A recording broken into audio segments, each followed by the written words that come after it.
Hello and welcome to the BuiltOnAir podcast. BuiltOnAir is a regular podcast where we talk with everyday people and learn about the amazing things they are doing with Airtable. Today's podcast is sponsored by OpenSide, the leading solutions provider for Airtable customers. Check out openside.com to learn more about their products and services that can take your Airtable usage to the next level. Use promo code BuiltOnAir to receive $20 towards any product purchase. In this episode, we chat with Hannah Wiginton of Abilene, Texas, the Communications and Grants Director for New Horizons, a nonprofit organization for foster families. We discuss the various programs New Horizons offers for prospective foster parents, as well as for the foster kids themselves, from family placement to counseling. In addition to her work at New Horizons, Hannah also freelances as a web designer and content creator. Hannah gives us a rundown of how she's able to balance these two careers and the day-to-day experience as both a nonprofit grant writer as well as a freelancer. Later, Hannah walks us through her Book Tracker Airtable base, which has allowed her to stay organized around her third passion, reading. Her base tracks the books she's read, the books she's been recommended, and the ones next on her to-read list. Her base employs a metrics table and several views to give her the rewarding feedback of not only how many books she's read year over year, but the number of words too. Hannah put her base on the Airtable Universe to help others who need a simple way to set a goal, like reading more, and tracking their progress on reaching it. Good morning. Hi, how are you? I'm doing well. How are you? You know, it's a beautiful morning out here today, so I'm doing really great. Thank you. Are you based out of Texas? I am. I am in Abilene, Texas. Oh, great. I'm in California, but I have a lot of family from Texas. How do you like it there? Oh, well, it's nice. I've never been to California, but maybe someday I will. Yeah. I'm told there's interesting differences. Yeah, I bet so. So you are a web designer. Yes, among other things. I do some websites for several people, and then for my day job, I actually work for an organization helping kids in foster care. So, Oh, okay. yeah, I'm the Communications and Grants Director, and I help with fundraising. I help with marketing. I am also a grant writer for them, and so it's a pretty great place. But it's rewarding work. I'm sure it is. That sounds very, very important. Especially with grant writing, I imagine you'd have to help them get the funds they need in order to provide the services that they do, right? Yes, that's exactly right. And, we have a lot of kids who need some extra help. They've been in some bad homes and bad things have happened. And so when they come to us, we help them through a lot of those issues. And so my job as a grant writer is to request funds from foundations and people who will help with that treatment. And it makes a difference. I'm sure it does. So I want to say personally, thank you for the work that you do. Oh, you're sweet. Thank you. So what's the age range on the kids you help? So we help kids really from birth to 17. We train foster families to open their homes to kids in those age ranges. And then we also have some what they call residential treatment centers. And so those are the places where kids are just really struggling with the things that have happened to them. Mm-hmm. And so when they come there, we do therapy with them and really just kind of help them be a kid again, honestly. And those kids range anywhere from age 5 to 17. Wow. Okay. So what kind of programs, I know you said that you help train foster families to take in these kids. What kind of programs do you have for the kids themselves? Well, we have a different therapy model. So we use one called trust-based relational intervention. Mm-hmm. And it really just focuses on meeting the kids, their physical needs of food and hunger and things like that. And then we work with them on their emotional needs and their attachment needs, and really just help them show that there's loving people in their lives and that, people care. And it's great just seeing the kids who, when they come to us, they're just broken and sad and terrible things have happened. Mm-hmm. And then, they live with us for about a year and they leave just a new kid, really. And it's pretty transformational. It's really wonderful to see. From, I guess, a marketing standpoint, what you guys want to do is make it clear that you are here to help. And that's sort of the vision and presence that you want to have out in the world. But you say you also do websites for other people and other organizations. How does that work with, how do they, how they see themselves? I just stumbled upon doing websites about 10 years ago. And, I went to school and I got my bachelor's in communications and technical writing. And along the way, I'm kind of a nerd at heart anyway. So just getting into tools and software and things very much interests me. And I probably spend a terribly disproportionate amount of time on playing with, new software and things like that. But at the same time, it also taught me just a whole lot about web design and creating things like that. So that's kind of how I got into that. And I've created event websites. I've created sites for bands, and just it's a lot of fun, and I learned a lot. Yeah. So do you see yourself, or most of your clients being sort of smaller individuals, maybe entrepreneurs, or do you do maybe larger organizations as well? Yeah, smaller. I mean, I'm a one person shop, and so I do things for people who, they don't know how to do it. And so I can be that person who says, okay, let's set you up like this. This is what you need. And, it really just kind of gets them to a whole new level. I did a band website not too long ago, and, they just had, obviously social media presence is great and wonderful and does so much, but you need a page where that's yours and that you can do what you want with it. And so I created this website for them, and now they've been able to use it just for so many different things, for some songwriting competitions. They can direct people over there to their website to, see what else they have going on. So it's those kind of people that I help. Right. And I'm sure it's more rewarding that way, just to see, because you can see everyone you help's face light up because there's only so many people. Yeah. But I'm sure with individual or smaller based clients, it might be a little bit more work to help them understand what it is they need, right? Yes. Yeah. And, a lot of them just say, well, we need a website, we need something. And then that's all. And so to be able to actually see, like, look, you started from here, and now you have this whole presence that, they just really didn't totally even understand that they could have with the website. And so that's exciting to me. Yeah. I used to do websites for smaller, like individual clients. And I remember that being the most interesting part of the job is I know we need a website and I know what we don't want, but I don't know what's in the middle. Yes, that's exactly right. You have to fill in some blanks. So along with just helping them make a website, do you also help with a larger marketing branding package? Yes, I have done just some smaller, just social media templates, things that can just help them when they're starting at zero, give them some templates to use to post things and kind of get themselves out there a little more. That's another thing that I do.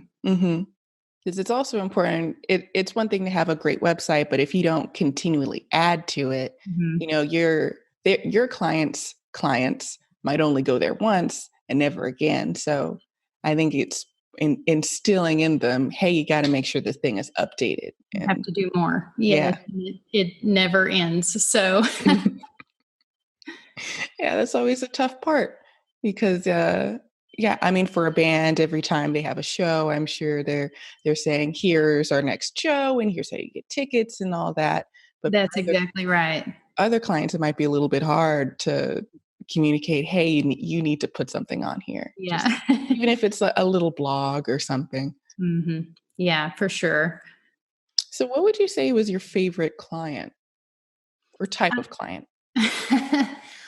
Well, I have created several event websites. And so that has, that's kind of something that now that I can say, okay, here's what you need on this website. You have to have a schedule. You have to have a way to buy tickets. You have to have a way to sign up sponsors. And so I've learned a bit in doing several of those, what it takes to get one of those out there. And so I'm a little quicker at doing it now. And Mm-hmm. so, and they're enjoyable too. So.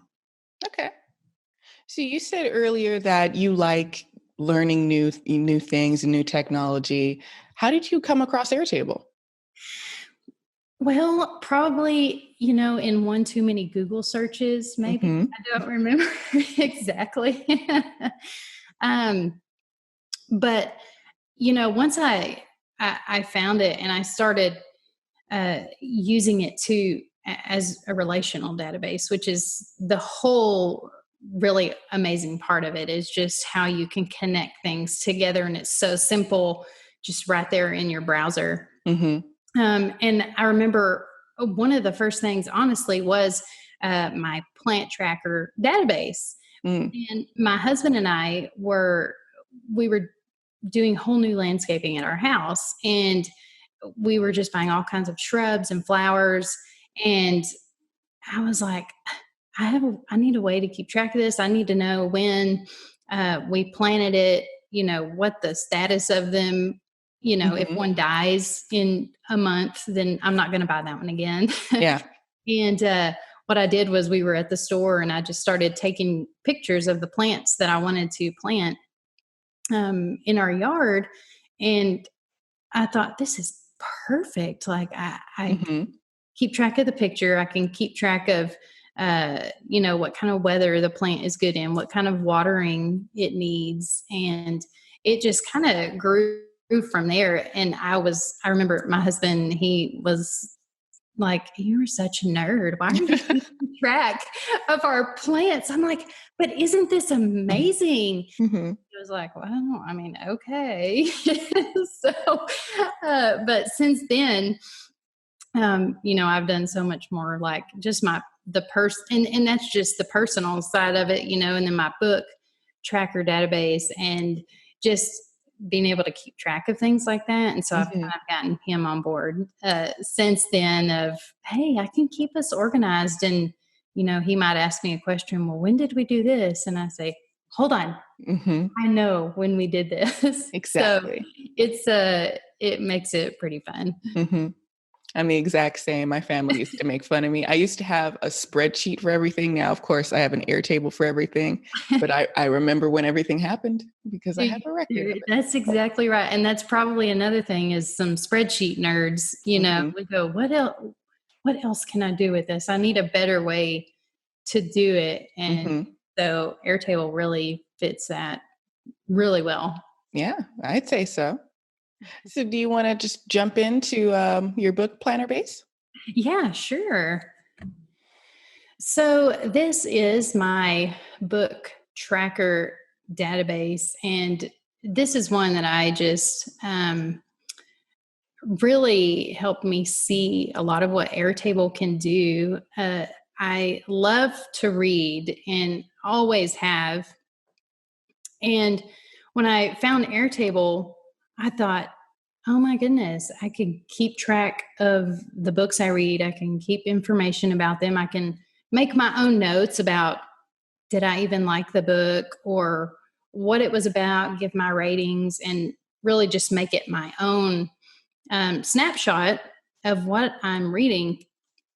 And Mm-hmm. so I just started adding books in here, and it's really awesome to be able to keep track of them. It also, as a full-time worker and a mom and a wife and all the other things I love to do on the side, it kind of it commits me to read more even. when I don't always have a chance. So that's an exciting thing. So this is kind of my main snapshot is the table view. But obviously you've got the title and the cover, and the author is a relational over here to the next tab, just to keep track of, what authors I'm maybe really liking more than others. Yeah. I'm going to open one of these up here. Just grab an image, connect to the authors, the status of if I've read it or unread, or even I want to read. The genre. I can kind of keep track of if I'm reading more fiction or nonfiction, and kind of even it out. Sometimes I'll put a synopsis in here. I obviously did not on this one. Kind of depends. What's great about making it your own is you can do what you want with it. So when I read it, the year, whether I actually own it, or, sometimes what's great, our library has the electronic version of books, so I can check it out electronically from my local library, and read it that way. My personal rating of it, and then my review. And a lot of times I know that if I give it a good rating, I'm probably going to read it again. So if it's part of a series, so I read several books in series, and I can just kind of keep track of which one that it's in. All these fields over here, like the pages and how many times I've read it, a lot of that I get from Goodreads. Is that the word I'm looking for?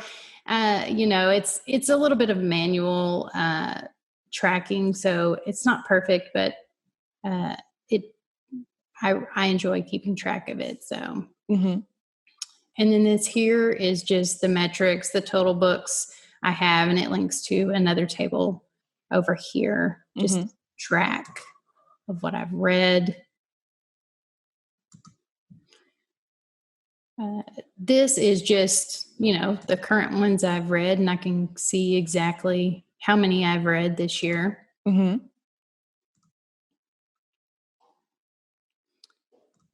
This is my favorite one when you can actually look at the gallery. It's like a library on your computer, and just to look at all the books that I've had on here. It's really a nice snapshot of the database. Okay. And then just several other views that, to quickly be able to go and see what, just a snapshot of what I want to see. So I see that your status is also a relation or a link field. The first thing I would think of is, I would expect that to be like a single select field, but you actually made it its own table. And I see you did that so you can have metrics for those as well, how many you've counted, how many you've read, and how many you're currently reading. That's actually really smart. I like that idea. Yeah. And, it could have been possible to do it in a grouped field in the books. But I thought, I want to see on its own table what I've got going on. And so I did the same with, I did it with the status and the genre also. So I can see how many in the category I have of those also. Right. And then my metrics, I just did the fields here just to count how many I have in each author in each book. Great. So do you think this space has over time helped you read more, or at least focus the books that you want to read more? Oh, no doubt. Really, it's almost just a commitment to me when I put the books in there and I say, I want to read this, and I can go back and look at it and say, oh, it's been 2 weeks and I haven't even started reading. And when I started this database a couple of years ago, I really was not reading more than, a few books a year. And, we can all blame time, but if you're committed, you might do some things. So Right. what it did for me was the year that I made this, I read, I don't know, 25 or 30 books, which was Wow. more than I had read in years at a time. And so it really gave me something to say, oh, I'm going to log that because I'll know I have read it. And, um, I read both fiction and nonfiction books and helpful books and just random books. And it was really great because I hadn't done that in a long time. And it helped me to really get through the books and finish, which was great. Yeah, I mean, good for you, because I certainly could read more too. And maybe I need to make one of these. Yeah. Yeah. It's definitely helped me read a lot more and made it more fun too. Yeah. I think there's a lot of sort of reward you feel after you've had a book that's logged in your base, right? That says, I want to read this. And then you read it and you can finally mark it off as done. There's a certain amount of satisfaction you get after, just, yeah. And just the nerdy parts of it. Well, how many words have I read this year? Does that really matter? No, probably not. But no, but it makes you feel good. I say, oh, well, maybe I'm a bit smarter than I was a year ago. Well, you could think of it like this. If you read 20 books one year and maybe 15 the other, but the 15 book year, they were longer with more words. There you go.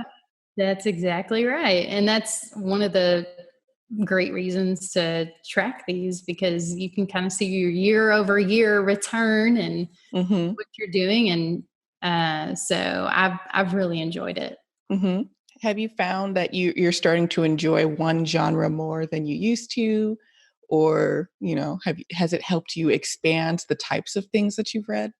I would say that what it did was kind of make me just read outside of my normal genre. Yeah, as you can tell from this snapshot here, I'm all over the board. And so before that, I would probably read more Westerns. I also like some nonfiction help books like The One Tough Mother and, just those kinds. But when I was able to track it, I kind of would pick books that were out of my normal, like The Girl in the Tower and The Bear and Nightingale. And those maybe aren't books that I would normally read, but number one, they were really great books. But when I started reading them, and I would pick things that were kind of outside of my normal, and which is always good, stretch yourself a little bit.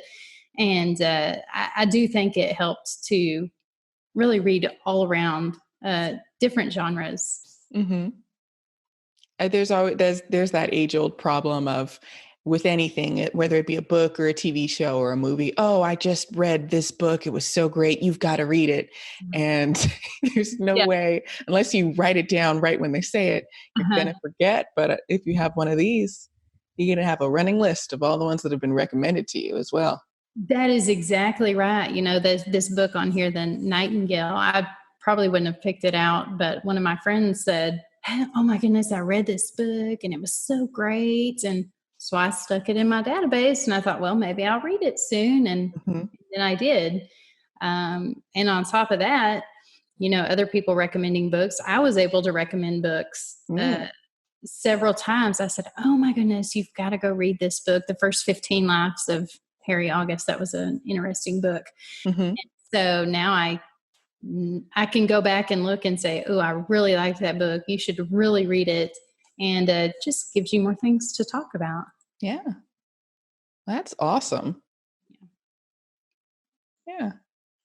So I'm just thinking of, I wish Airtable were a little bit more flexible in how they showed images for the gallery view. Because obviously books are portrait mode always. So yes, I would love if it was, filled it a little more and but didn't cut it off. Yeah. It would definitely make it better. So. Mm-hmm. So I saw that this base is on the Airtable Universe. Yes. Mm-hmm. Yeah. So I made it, and I think they had not even started the universe yet. I don't think. Oh, wow. Had done it, and so when they did put that out there, I thought, I love my database. Surely someone else will love using it as their database too. Yeah. And so I thought, I'm just going to put this out there because I know it's been super helpful to me. So I think someone else is going to be able to get a lot of help from it too. So I put it out there. And then I also posted in the forum about it in the show and tell category because I just love it so much. And so it got a lot of response in the forum, which was great. And I know now it's been in the universe for a while, and it's been copied quite a bit, which is great. So I'm glad a lot of people are able to use it. Yeah, it is great. It's also nice to hear that a lot of people are reading. Yes. On top of all that. Yeah. I'm telling you, once you put it in your workspace, you're going to want to commit and you're going to want to read. I think that's, generally true, just life. When you have a goal for something, if you don't have a way to track it, you might start slipping. So that's exactly right. make an Airtable for it. Well, thank you so much for showing this with me. I love it, and I'm probably going to copy it on the Airtable Universe too, so I can start reading more. Oh, good. Well, I hope it helps you. I'm telling you, it'll keep you motivated. I'm sure it will. Now I just got to go through all of the books that have been said to me, oh, you've got to read this. Yeah. I got to remember what they were because I didn't write them down, but now I will. It takes a little bit of time to kind of get it set up the way you want it and start putting your books in. But once you start doing it, it just kind of becomes a habit, and you just do it a lot more often. Yeah. Well, again, thank you for coming on the podcast. Well, thank you for having me. I've had a great time, and I just appreciate what all you guys are doing. We appreciate what you do. You do a lot of important work, and thank you. Yeah, just great. So I hope you have a great rest of your morning and rest of your Saturday. Well, thanks. I hope you do too. All right. All right. Bye-bye. Bye.